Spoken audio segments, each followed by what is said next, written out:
Good afternoon, everybody. Thank you firstly to the ADE for inviting me down to talk to you all this afternoon. Lucy in a previous presentation talked about policy being one of the major challenges that we have with regards to the development of district heating networks. And I'm going to delve a little bit into the detail of that, specifically regarding the London plan, but also some of the things that might be coming up a bit further down the line in terms of energy regulation from a building regulations point of view as well. Quick introduction to Energist. We're an energy and sustainability consultancy. We're working with some of the major developers in London on some fairly substantial schemes, the vast majority of which have either a connection to an existing district heating network or have to provide their own on-site communal network as well. So just a little bit of background as the context of what I'm talking about this afternoon. Going to give you a quick overview of the current policies within the London plan as it stands today that drive district heating and communal heat networks. Then there's a few other things I want to mention. The first one is some energy planning guidance that came in at the start of January this year, came in at very short notice, and that's going to have some implications on the types of systems that we're specifying. Lisa mentioned the death of combustion within London, and this is one of the key drivers. We're then going to run through the new London plan, which is set for introduction at the start of 2020, which again is changing the policy landscape a little bit and moving us away from combined heat and power systems more towards zero emission on-site heating systems. And then I'm going to touch base very quickly on what's called SAP 10. So for those of you not sure, SAP is government methodology that effectively allows us to calculate a dwelling's energy consumption. That comes with loads of assumptions around occupancy patterns, heat demand. One of the things it also looks at is district heating distribution loss. And there's some tweaks there that I think should start to drive good practice or even best practice within the industry that may not be addressed at this stage as we stand. So, the London plan as it is today. Effectively guidance from the Greater London Authority on how, where we should be developing within the capital, and it gives guidance to the boroughs on their local plans, where they're developing, and some of the technical standards that they should be driving forward. The main policy that I want to pick up on is policy 5.2 as an umbrella policy, which effectively says all new build development within London needs to demonstrate a 35% reduction in carbon emissions over the requirement of the building regulations. That's a significant uplift over anywhere else in the country. The closest you'll get anybody else is maybe 20% tops. And it also drives a standard of zero carbon on new build residential schemes. So everything I talk to you about today is new build. Lucy said that's only a small slice of the pie in terms of our existing housing stock and the potential to reduce lifetime carbon emissions. With regards to district heating policy, the current two main drivers, policy 5.5, 5.6, the London plan, effectively around future-proofing to a certain extent. What we want to do is create networks across the city whereby in how many years' time, 5, well it could be today potentially, 5, 10, 15 years' time, if we're developing low carbon, low cost fuel sources, we're replacing plant in 1, 2 or 3 energy centres as opposed to placing thousands of individual heating systems. So the policy effectively drives major new build development to either connect into an existing district heating network if it's within proximity and it's viable and that network has the appropriate demand to meet the appropriate output to meet the demand of a new build development, or for the developer to then provide their own on-site communal heat network. Generally speaking, that's been CHP-led, combined heat and power-led, generating heat and power through one unit, one energy centre on a development. So that's the current policies that we have to work towards. Generally speaking, there's little flex on this from the GLA and the boroughs. It is very much a strong policy driver.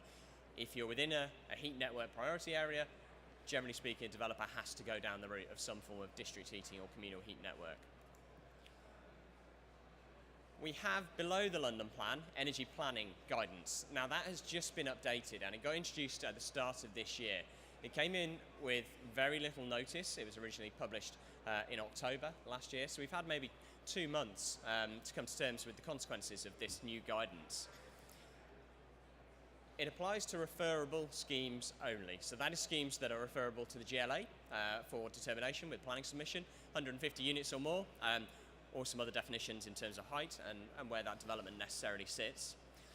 And the headlines of the changes within this guidance, the first one is probably the key one. I won't talk about the others too much, but the first one is the really big one because that drives the type of heating systems that we're specifying in our energy centres, either on-site or potentially what we're connecting to off-site, to make sure we're meeting this 35% carbon reduction target, which I referred to a little bit earlier on. So the main one, we are now going to be using different carbon emission factors to calculate the carbon impact of the provision of heat from a certain fuel. I'll come on to those in the next slide. But effectively what we're saying is the carbon intensity of certain fuels has now changed, and that has quite a big impact on how carbon effective certain heating systems are. The last 2 points I'll just pick up on very quickly. The GLA are looking for a considerable amount more justification for the use of combined heat and power on a given site, and also specifically looking for us to address air quality within an energy assessment where previously it may not have been a particularly significant consideration. So quite a few additional drivers coming in here that are acting as an influence over the type of heating systems we may be specifying in energy centres moving forward. So, emissions factors. SAP methodology, it's government-owned methodology. It's used to calculate a dwelling's energy consumption. And what SAP does is it tries to estimate the energy consumption of a dwelling, and then using a carbon factor, it translates that through to what we call a dwelling emission rate, or a carbon emission rate, a hypothetical notional figure for the operation of that dwelling over the course of a year. Now, the factors that get used in the SAP methodology get updated over the years. The first set of SAP was published back in 2001. The current version we use is SAP 2012, and that's going to be replaced shortly with what's going to be known as SAP 10, and we've got changes to the emission factors. The ones you've got here that you can see, if we take SAP 2012 for an example, the emissions factor for mains gas, 0.216. What that says is that for every kilowatt hour of mains gas that we burn, we are emitting 0.216 kilograms of carbon dioxide. The factor for electricity under SAP 2012 is 0.519 kilograms of carbon dioxide per kilowatt hour of electricity used. So electricity is effectively, under SAP 2012, twice as carbon intensive, more than twice as carbon intensive as mains gas. That's changing under SAP 10. And you can see from the slide, the associated emissions factor for electricity is effectively being slashed in half. That's reflecting a different distribution, a different makeup in terms of where we're getting electricity from the grid. We're getting more from renewable energy sources, we're getting more from gas, and we're winding down some of our coal power stations. So effectively, the carbon intensity of the national grid in terms of electricity is now significantly lower than it was. Now we'd say, probably all agree that that's generally a good thing. The flip side to that, however, is that any system that generates electricity on site, combined heat and power, photovoltaic panels, now offsets half as much carbon as it did before. Bearing in mind the key driver in the London Plan policy is to deliver a carbon reduction, we're now finding that the systems that we would have installed, maybe at the end of last year, are now no longer meeting the carbon targets that GLA policy is driving us to deliver. Ultimately, that means combined heat and power, which has been the go-to in meeting energy targets or carbon reduction targets in London for at least the last 10 years, is no longer going to be a viable solution. A CHP engine or a CHP-led energy centre that delivered previously, let's say a 35% carbon reduction, is now coming out at about 12 to 15% carbon reduction. Considering these are obviously expensive bits of kit, the driver for a developer to be installing either their own on-site CHP engine is now significantly reduced. So what we're likely going to see is a move to energy centres that are driven by heat pump systems, electricity operated, where the carbon reduction is going to be greatly increased as a result of this change in guidance. Like I said, this is coming quite quickly. There are obviously examples of heat pump-led energy centres. You saw one a minute ago in the previous slide with Bun Hill. But having said that, in the new build sector, I'd say these systems are yet to be tried and tested in the capital. There really aren't that many working examples of heat pump-led energy centres. So we're going to have a bit of a step change for developers to get up to speed and effectively test the water with air source heat pump systems or ground source heat pump-led energy centres moving forward. One of the big questions as well is for existing district heating networks within the capital. So the vast majority of these are combined heat and power-led.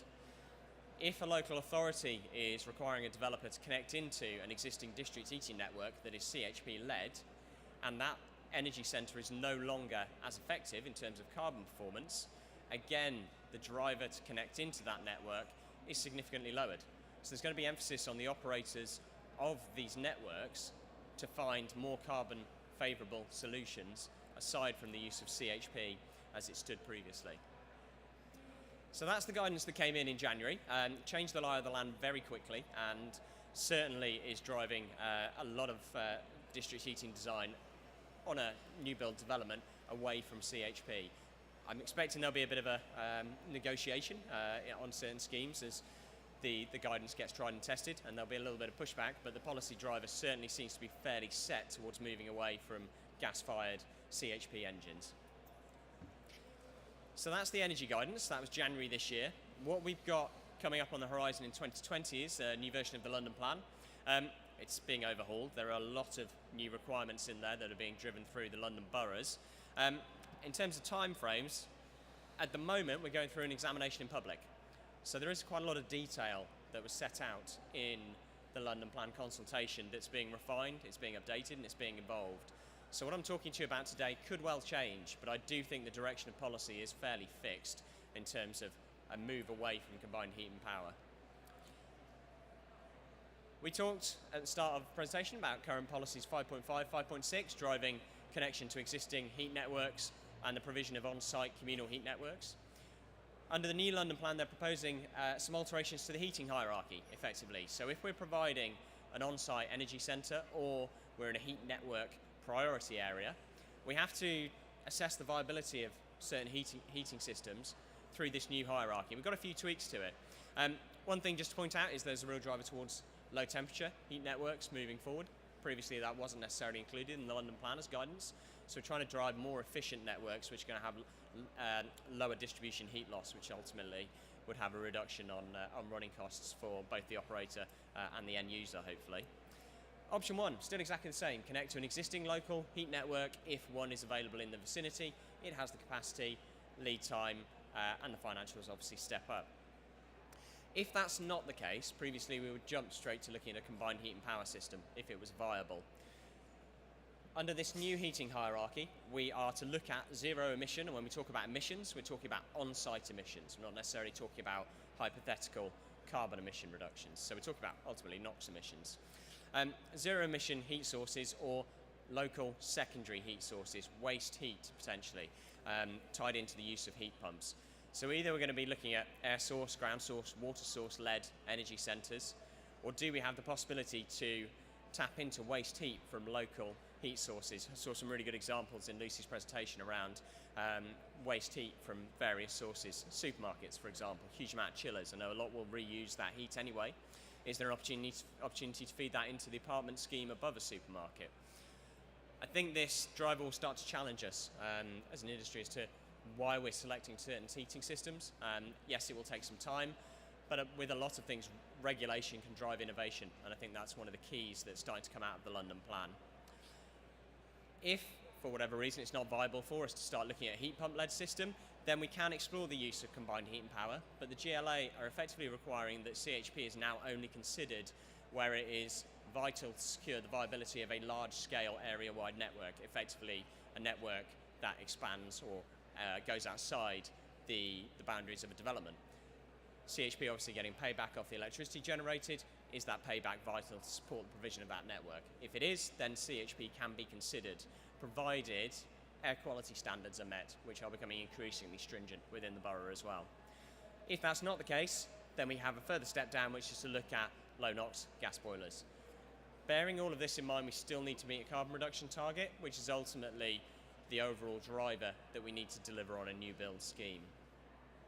So I think this hierarchy does start to change the way we're thinking about the design and the specification of the kit we're ultimately putting into energy centres, whether they are communal heat networks for a specific development or whether new build development is connecting into an existing district heat network, starting to change the policy drivers to make us think about different systems.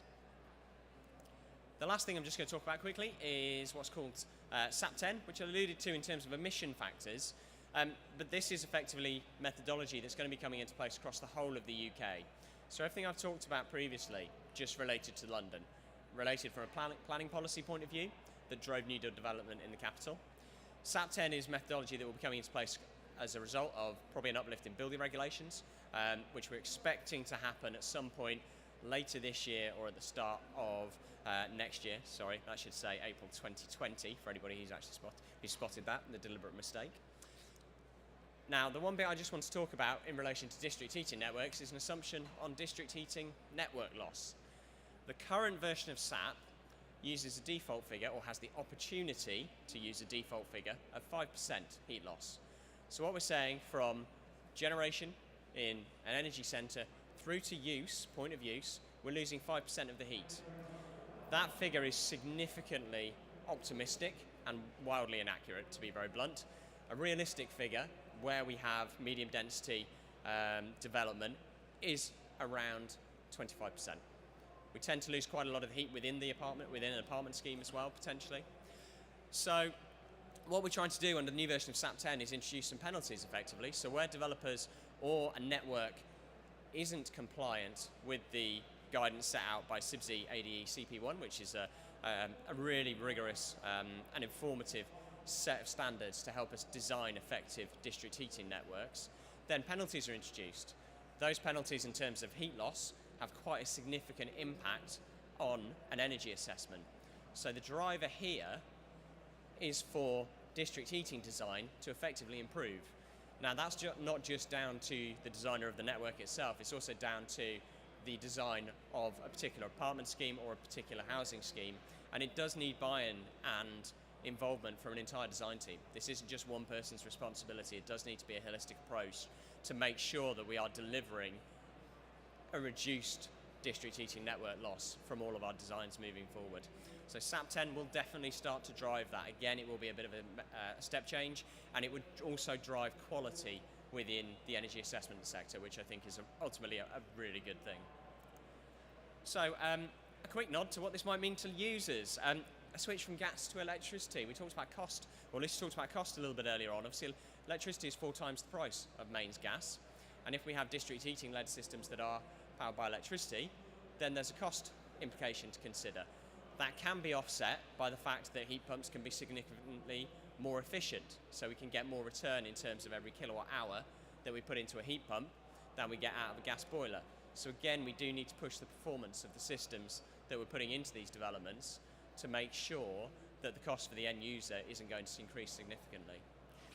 And then where we've got, as I just referred to, district heating network losses, the driver in terms of actually getting more rigor around the visibility of what is the actual distribution heat loss for that given network, and using that figure in energy assessment rather than relying on defaults, is ultimately a good thing. That's going to drive quality of design, that's going to drive ultimately, hopefully, down cost for an end user as well.